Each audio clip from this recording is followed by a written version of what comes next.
So I'm recording this poem today for a woman called Baha Mustafa, who is the Goldsmiths University Diversity Officer and who was arrested today by the Metropolitan Police under a public order offence for sending a tweet which included the hashtag Kill All White Men. This is a poem called Clarkson, which is about the way people came to the defence of Jeremy Clarkson for punching one of his co-workers.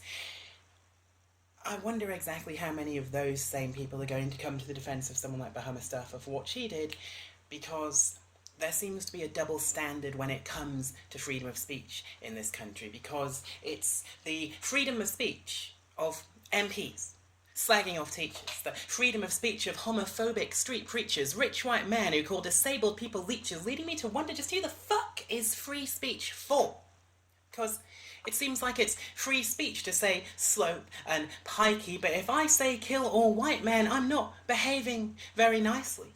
It seems like it's free speech to respect the Paris satirists, because freedom of speech must mean the right to be offensive, but it isn't free speech if somebody burns poppy, because that's an act of sacrilege, an insult to the squaddies. Look, we've got a PM who's so venal that he's even worse than Blair, a chief judge who's a racist, and a Voltaire-quoting mayor who once asked one of his posh boy mates to beat a journo up, but Jeremy's a free speech hero, and the blow he struck should be a shot heard round the world, so says some guy called Guido, who doesn't care that Thatcher's cabinet was full of men of questionable character, and wants to march to Downing Street and bravely take a stand for the right of billionaires to fist their fellow man, because what does it matter if a co-worker gets twatted?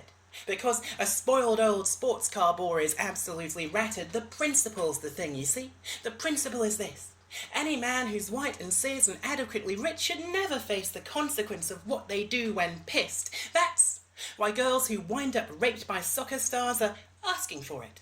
That's why women who say we've been victimised are basking in it.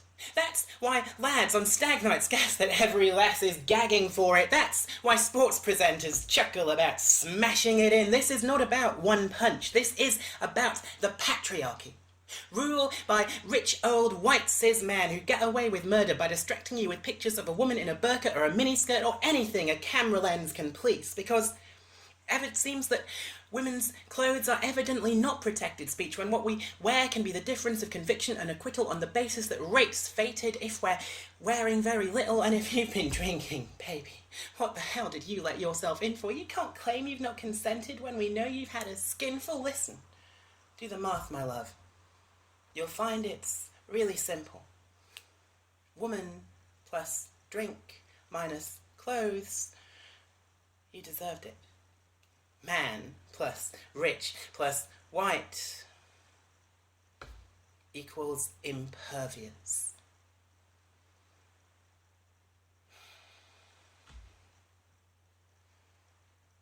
Kill all white men.